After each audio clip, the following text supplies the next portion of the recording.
with Daryl Debitis and Cheryl Kafitis. Daryl Debitis here. The new breaking news is that the Dirty Words mixtape is still popping up all over town. Not just the town, but the city. Not just the city, but the country. Not just the country, but the planet. And not just the planet, but the universe. All over the universe, the Dirty Words mixtape has been spreading its pestilence like an unstoppable blight. And what do we do about it? We induce more fear upon you. Later at 6. The humans have begun to spread the word about the disorder created by the Dirty Words tape number 2 and 1 and now 3. It is consuming the humans' attention like mad. We must do something about it. It's raining real hard out there. The trees are blowing, that rain's just beating on these windows to death. I don't know if it's going to pass through or if it's going to rain the rest of the night. Yeah, it's almost like something's coming. Might be a storm or a tornado. Wait, what's that? Did you hear it? What was that? What was that? What is that outside? It almost looks like a... What is that? What do you see? It's an orb. Some kind of a circular glow. Oh, yeah, I see it. What is that? What's inside of it? It's coming close to the window. Oh, God. Oh, my God. Some kind of circular glowing ball. But it's getting closer to the window. What's inside of it? It's almost like a... Is that a cassette tape? It is a cassette. It's one of the Dirty Words tapes. It's one of the Dirty Words tapes that the news has been talking about. It's been in space and it's coming back to Earth. Oh no, now it's banging on the window. Oh Jesus. Honey, I think one of those Dirty Words mixtapes is trying to get in. It's Dirty Words tape mix number 1, 2, 3. Oh. Breaking news.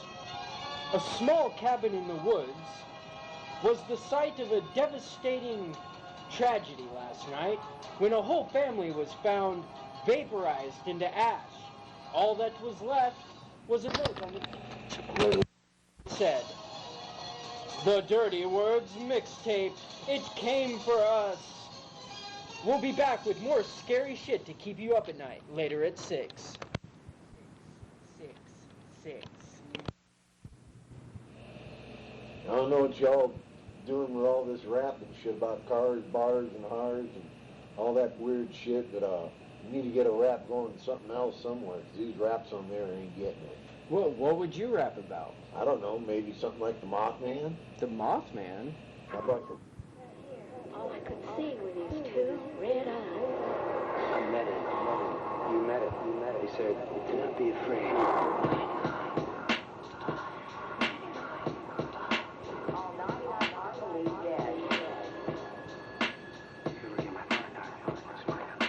Right outside your window with the Mothman flow. I got the eyes the size of dinner plate, stone to the bone, red, ready for another prophecy to come true. I see a forecast of me, I never hitting a booth.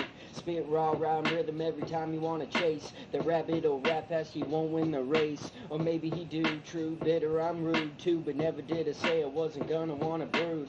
Don't burn bridges, the whole structure crumble. I fly bum Point Pleasant looking for trouble. Like Mothman standing in the middle of the road. And if you dig a little deeper, name is Indrid Cole. Turn off your high beams, check your wristwatch. Might be a victim of some missing time, or a goofy rhyme of the Mothman kind. Of the Mothman kind. I bet you that Mothman, Manus God, and David Huggins all get together and play pool together. I'm just saying, I bet you.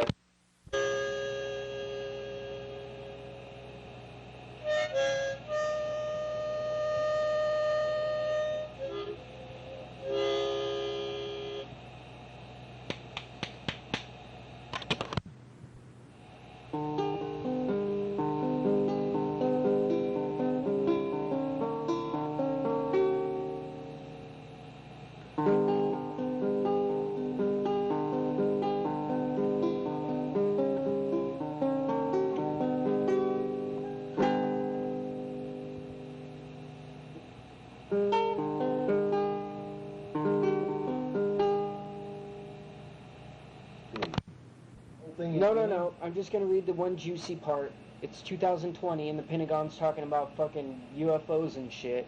Here it is. This is from a New York Times article. You tape it? Taping it around me out. Mr. Davis, who now works for the Aerospace Corporation, a defense contractor, said he gave a classified briefing to the Defense Department agency as recently as March about the retrieval from off-world vehicles not made of this Earth. Yeah. Mr. Davis said he also did classified briefings on retrievals of unexplained objects to staff members of the Senate Armed Services Committee on October 21st of 2019, and that the staff members of the Senate Intelligence Committee 2 days later. Yeah, the word from bed was, the doings at sea would get you something. If only you take those first, second, and third oaths of Dagon.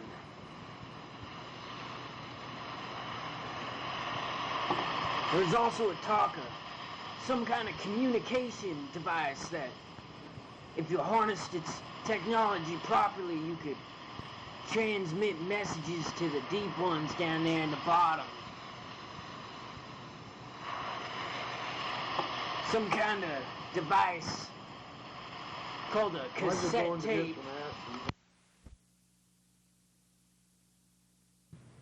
It was mid-60s, late 60s. Me and a guy was wanting to break into the RC Cola plant and see what we could find, see if we could get some RC. So we dug a hole under the fence and hauled out 6 cases of Mountain Dew, hit them up my partner's attic, and what we did is we emptied the bottles out and cashed them in for the cash for the bottles. Back then, the bottles were worth money. So we cashed them in for money and emptied all the bottles out. I think it was 1989 when Giovanni was born. I knew a lady that worked for the newspaper, and she said she wanted to come out and do a story on me about my life. I thought, well, that'd be interesting. So C.A. Fuller was her name, and she brought her photographer with her. And they took some pictures and this and that. And then I looked in the Sunday paper, and in the lifestyle section, they had a full write-up on me. And I called C.A. Fuller and asked her how that ended up being in there, and she goes, well, we won Associated Press first place on the story and second place on the picture. The Associated Press for Oklahoma. I thought, cool. So I read it, and I go, yeah, this is good. But we changed the name of the book to I Couldn't Cry, The True Story of John Folletti. And before it was Rough Sod, but the guy from a ghostwriter from Texas came down and wrote the book, and he did a shitty job, so I shit-canned it. So anybody that's got a copy of the one that says Rough Sod, that's the old copy. That isn't a good one. But the good one is I Couldn't Cry, The True Story of John Folletti. That's one that Betty wrote. But anyway, well, I was walking down the road one day, and I seen a graveyard. I thought, well, I'm wondering who's in that graveyard buried. All them people are just dying to get in there, kind of a joke about it. And then I saw this one grave plot that said Frankenstein. And I thought, well, I wonder what that could be. So I read the date on it, and hell, it was 100 years old. And something drew me to come back to it that evening. I went back and looked at the Frankenstein grave site, and I thought, well, I wonder if Frankenstein's wife is really buried in there. So then the next day, I got to thinking about it, and I thought, well, the only way I'm going to find out if he's buried in there is to try and dig her up and see. I thought, well, that wouldn't be the right thing to do. So I went ahead and thought about it. I thought, well, what I'll do, I'll just sit there on the grave and wait for the Frankenstein's wife to arrive.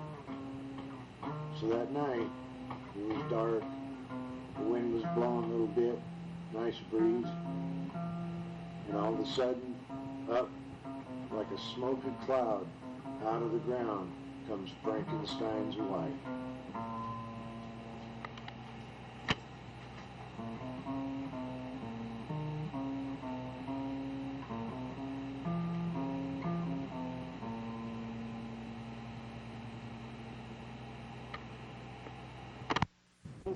Maybe you could see what I see if we fell asleep and met up in the same dream.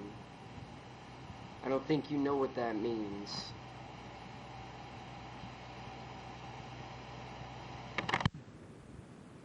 I was born back in January 1989. I'm only getting older, but it don't make me wise. I regret all that shit that I've read, because it's never gonna save me from myself or the deathbed. But I still light that candle and pace. But I still bet that rat for the cheese will win the race. Not me though, I run it for the maze. Maybe chew through the wall to cut through some time. Cursed tape had been a beacon of atrocity-filled nightmares. Scenes of endless vistas of protoplasmic chaos. Endless, suffocating voids of time and space beyond the wall of sleep, beyond the realm of reality. I've seen a Shoggoth. I've seen a Shoggoth. Excuse me. Taking a beat to the back of the room and a beating it up with a beast, it'd be better to bet on a bottle of oil embossed with the brand of a snake. Still not fast enough. All this money for war, but no money for change. The gain that they make off the pain of a slave. Trained to be a workaholic, just another robot. The most generic bitching anybody could ever do. But the fact is, it's true. And I'm still going on about it. A conversation that we know we all need to have. But that shit be uncomfortable like sex ed and stepdads. Like first jobs in rehab. But we gotta get through it. All this money for war, but no money for change. It's the gain that they're making out the pain of a slave. This one's called What Was Truth. All I ever wanted was the lie. I wanted it, and I still want it. The lie. For me, so that I can sleep at night. An illusion of control. A paradise lost. I will dream tonight, and I'm sure of it. I will dream tonight and not remember, but maybe I will. See someone in that dream that will remember. The ghost outline of a caged and forgotten memory. All I ever wanted was the lie. Just for me, so that I could sleep at night. What was the truth?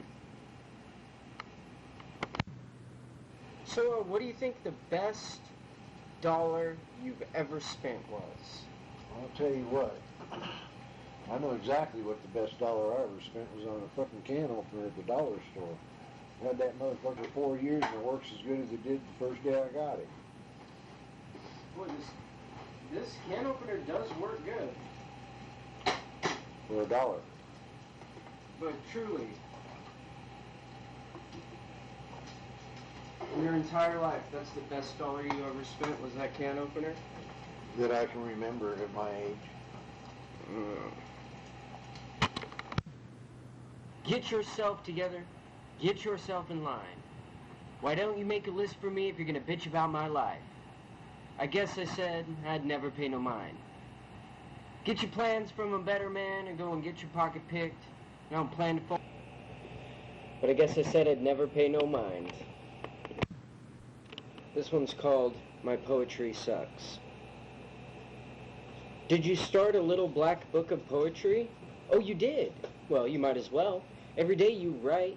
Every day you bitch about something. Every day you have that moment where you've talked so much that you feel stupid and wish you hadn't. Candy with different colors. Random things. So I'm happy for you. Write in that little black book until the poems become demon-faced reflections in a black bowl of water. Every day I write. Every day we fight. Every day we fight to write together, me and myself and I.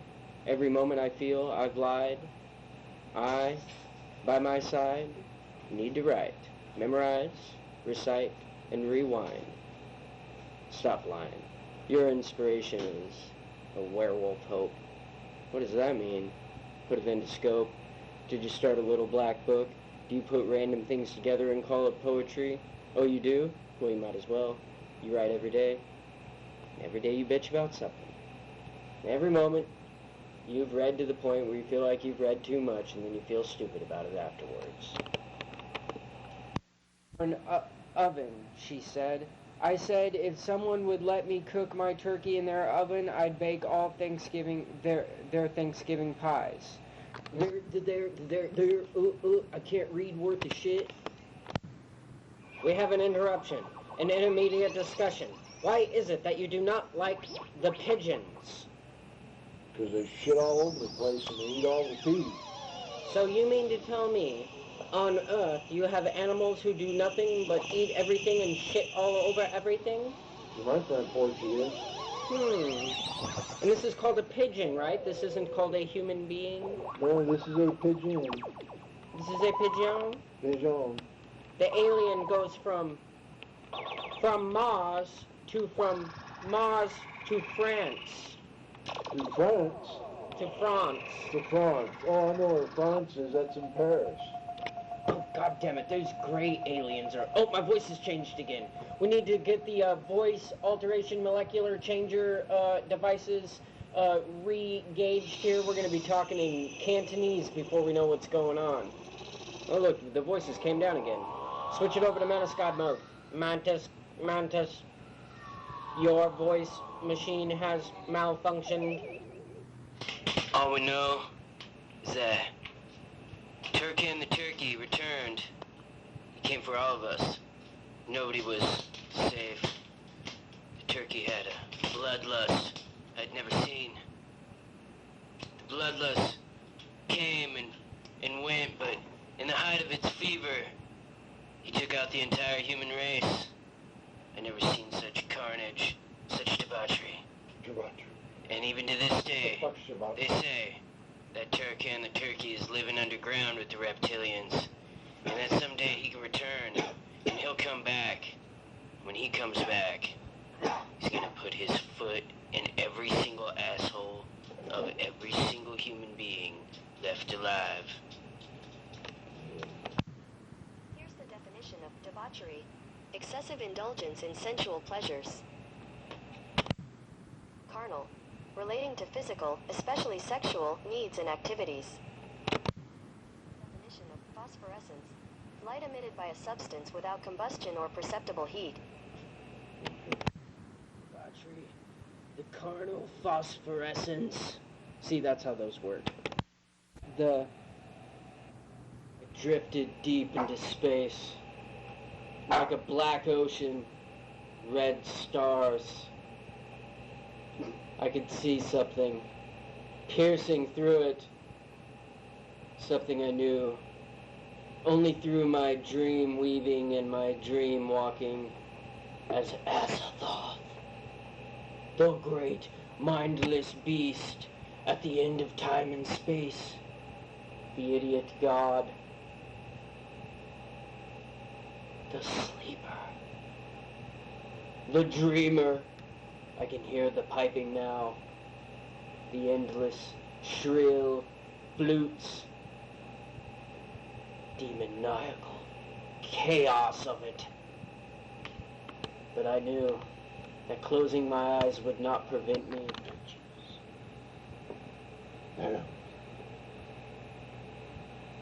Down with the sickness. The bowels of hell. The broken trampolines. The dark spirit skies. The hallowed blue eyes. The reptilians hiding out Bigfoot. The reptilians are hiding Bigfoot. It's just the truth. It's just the goddamn truth. If you don't believe me, ask Bigfoot's old lady, because she's pregnant. She is pregnant in the ass. This was brought to you by Country Kitchen Original Syrup. Remember, 50% free and 36 ounces for It's pure the sugar. price of all this money for war, but no money for change. It's a game that they're making off the pain of a slave. Tried to be a workaholic, just another robot. The generic ass bitch and you can never fucking do. But the fact is, I'm just gonna turn the burner off and let the oatmeal finish cooking. You know, you turn that burner off and it's going to get thick, and then you'll have to carve it out with a jackhammer. I don't mess around when I make any form of hot cereal, whether it be oatmeal or cream of wheat. The consistency is always perfect due to the perfect amount of everything, including milk and water, which are the things that make it a smooth, creamy substance. That is perfect. Every time I make it, it's perfect. Just like I taught you, practice makes perfect. Fucking talk shit on my cream of wheat making.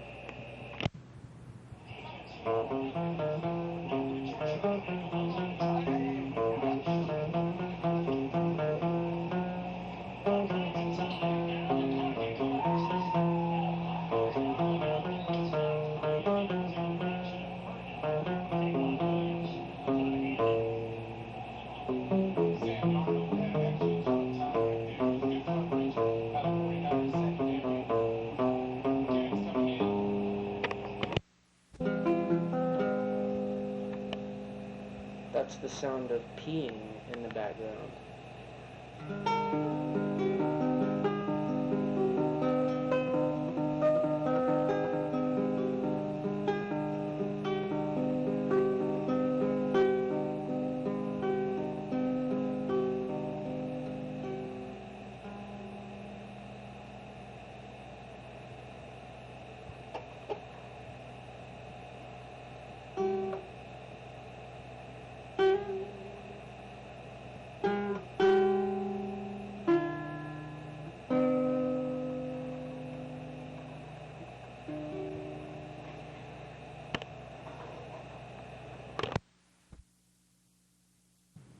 Get this straight with the whole your disability.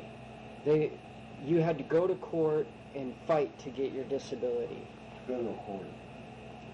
And the judge literally didn't believe that you were blind He denied most of my disability. and didn't believe that you had been paralyzed and stuff. So how did they not know that you were blind from the fact that you got out of the draft because you were blind? So was there not medical records that you lost one eye? There had to have been. There had to be medical records if the government had them. Somebody has them besides the So government. why did this judge just dismiss the evidence? Well, after this happened, I got with my lawyer in town, because I went to federal court in McAlester, Oklahoma, and we went back to the court, to the lawyer's office, and I asked him just what's the fucking deal, why'd that guy do that? Because I ain't never seen that like that before, John, we'll file an appeal. So the next day, he gets a hold of me, tells me to come in the office. He goes, well, I got good news for you. And what? He goes, we can go ahead and refile this. If we file the appeal, it'll take longer.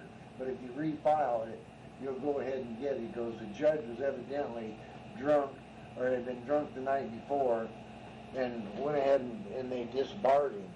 And he said, so you can go ahead and refile it on those charges that they disbarred the judge. He was a federal judge. Yeah, that just seems like it's... I know there's a thing about we make our own luck, you know, and people talk about how if you bring negative energy towards you, you get negative energy, but out of all the judges, out of all the people, out of all the scenarios that had to take place, you got the drunk judge that told you you could see out of your eye. And then I had both lungs. And that you had both lungs, when it's clear that your eye is gone. Well, my medical that they submitted to the court had it all on there. That's just it. It was all on there in my medical report. And that was given to the government before I went to court. And this judge just He didn't... didn't like the way I looked and just fucked me off. Well, that's one of many stories that you've told, you know, that It's my luck. well, I don't know about that, but it goes to show how the system doesn't work for some people, and the system is they're human beings that make these huge decisions for other people's lives. You know, that judge is just some guy. Just because he's a judge and he has the robe and he has all this stuff doesn't mean He he's still wipes his ass with toilet paper, yeah, just and like he everybody was else. a fucking drunk judging you when it's obvious your eyes, everything but scooped out of your head. You obviously have one lung, like you can put a stethoscope or whatever they call those things up to your lung and know that you don't have a lung on that side. Like, it just amazes me. And then people wonder why, you know, the government's fucked. And people who try to play it off like it isn't that way, that just hasn't been the experience of you. That hasn't been the experience of me and my experiences. And there isn't this, like, reliving of, like, your parent, like, people would say that I don't like the government. Oh, because your dad hates the government, you don't like the government. Well, we obviously live two totally different Has that lives. been told you, Gio? Oh, yeah. People used to tell me that when I was in school, you know, because they could tell that you were unconventional because of your tattoos and stuff like that. And so they think I'm just following in my dad's footsteps. Or is it more likely that the system in the government is fucked up? Well, they're both equally as likely, but I'm sorry. Stories like that just go to validate the amount of power that's given to those people is dangerous. Place your bets on a better man and go and get your pocket picked. I don't plan to fold on every turn and your patience makes me sick. We wake to work and they set the pace, and now my back is bent, but I guess I said I'd never pay no mind. I wake to spit on a dead man's grave when the dead man gives a shit.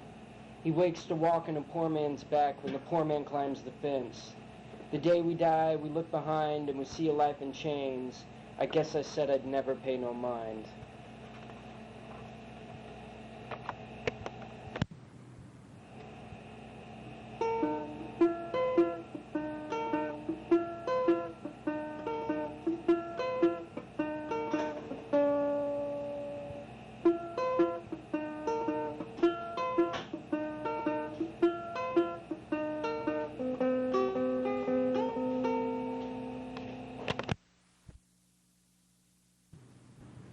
Me to explain why I'm afraid of a draft of cold air, why I shiver more than others upon entering a cold room and seem nauseated and repelled when the chill of evening creeps through the heat of a mild autumn day.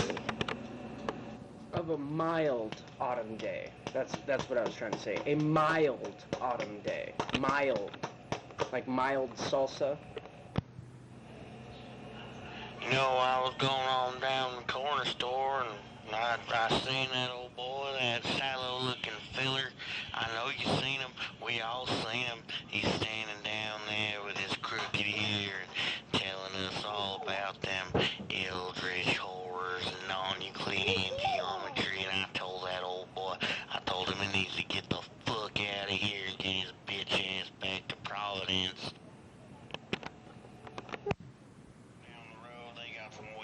Plants growing up out in the front yard, and their animals, and they just kind of weird in general. And them boys from Miskatonic came down with their fancy pants, poncy ass robes, and checking it out to see what they could find. They just left.